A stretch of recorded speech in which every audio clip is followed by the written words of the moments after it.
Well, I first came to research the subject. I had just finished, well, I was about to finish my Masters, and I knew that I wanted to do a PhD, but I wasn't sure what subject I wanted to do it in. And I had an interest in history, particularly nursing history and the history of sexuality. And I was reading a book by Matt Cook that was all about the history of, a queer history of the UK. And it was just literally a sentence in there that said, during the 1970s, gay men were admitted to psychiatric hospitals to receive treatment to try and cure them. And I was kind of, oh my God, what was that? I didn't know about this. So I thought I need to find out more about it. So I emailed Matt, the author, and said, you know, he had a chat with me about these treatments and said that there's nothing really much done about it, nobody's really researched it. And I guess that's where I went, that's how it started, and Matt Cook eventually became one of my PhD supervisors.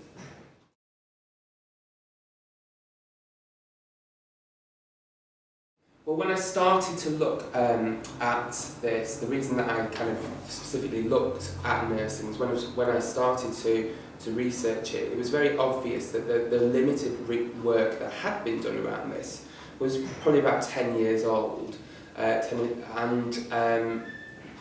it focused specifically on doctors. They don't, in the small bit of research that had already been done, there was only one nurse interviewed in that.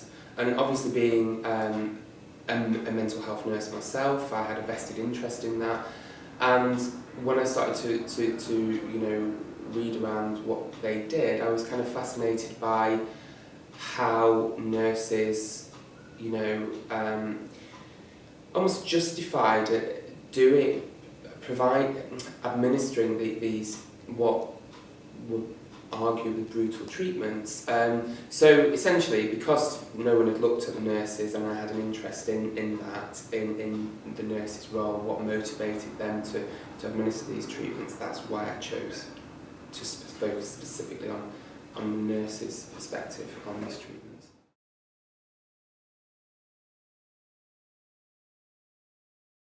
Nurses played a very significant role in administering aversion therapy. They were the ones who actually gave it. It was usually the doctor who prescribed the aversion therapy, but the nurses were the ones who actually administered it.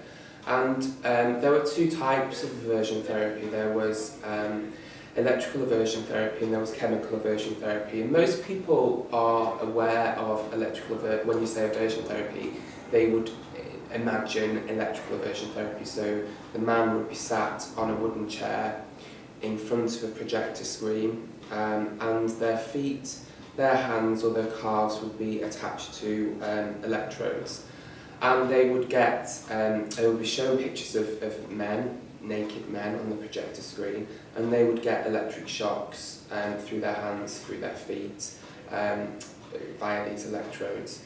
And then they would be shown a picture of a female, and it would be the nurse pressing the button to give them the injection, to give them the electric shock, sorry.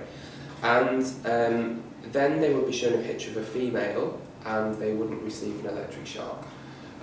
So it was based on Pavlovian classical conditioning. You was to associate the cane, the electric shock, with the images of the men. So that was electrical aversion therapy. There was also chemical aversion therapy, which in my opinion was a lot more invasive and a lot more brutal. That's not to negate that, you know, the electrical aversion therapy wasn't. But what happened in chemical aversion therapy is the patient would be admitted onto a side ward of a psychiatric wing, or a psychiatric ward, and they would be kept in there for up to 3 days.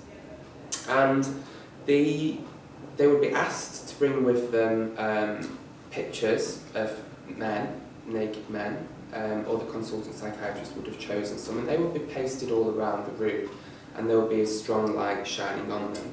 And in that side room where they were, there would be no toilet, no sick bowl, no basin, just a bed.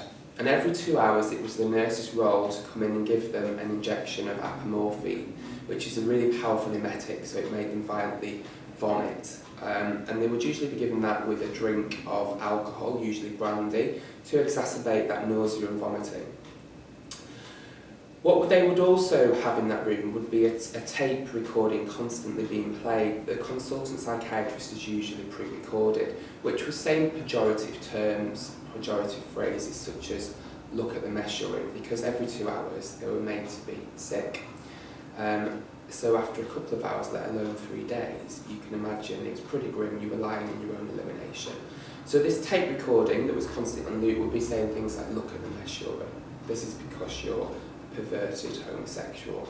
If you were not to be this, you wouldn't be in this state. Homosexuality is perverse, it's disgusting, so therefore you are perverse and disgusting." So it was constantly being played to them. They were kept awake by means of amphetamine at night, so they didn't have any sleep during that, and every 2 hours they were made to be sick. So it just constantly went on, this tape recording being played, being made to be sick. After 3 days, they were allowed out of the room. The room would be cleaned, and the pictures would be changed to females, and the patient would be given an injection of testosterone. And when the testosterone had started to become therapeutically effective, take a couple of hours, they were encouraged to go back into their room and masturbate over the pictures of the females. So that was chemical aversion therapy, and you can probably understand now why I think it might be. With the benefit of historical hindsight, why we can view it as barbaric, and it definitely was barbaric. So yeah, they were the two treatments mainly used.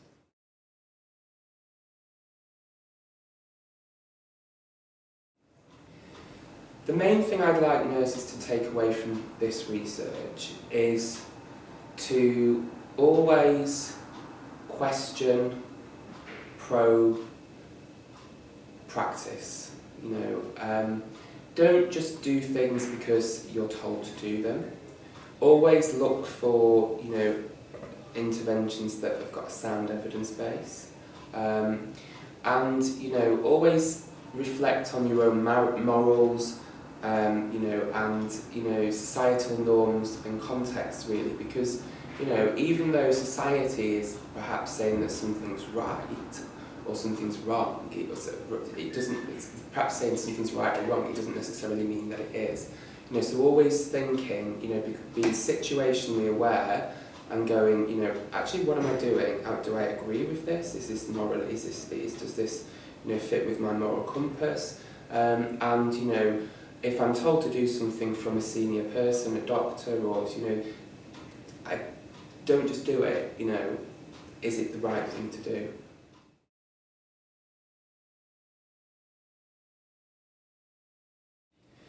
Well, I think it's important because I think this was essentially a hidden part of history, and I think my book exposes and it gives a voice to those patients who received these treatments in the 1950s and 1960s, and it gives a voice.